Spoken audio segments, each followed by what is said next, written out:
Hi guys, in this video I will show you how to transfer Discord server ownership. So log into Discord in your desktop application or in browser version, go to server you wish to transfer and click on this members icon to show members list. Make sure you are the server owner, you need this crown icon next to your username. And now click on the server's name at the top left and go to settings. Scroll down to the members list. Find the person you wish to transfer server to. Make sure this is the right person and they are the user of this account. Now right click on the account and click on transfer ownership.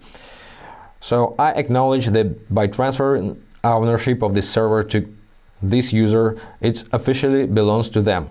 So toggle the switcher and click on transfer and you're all set. I hope this was helpful guys. Subscribe to the channel, hit the like button and be awesome. Bye.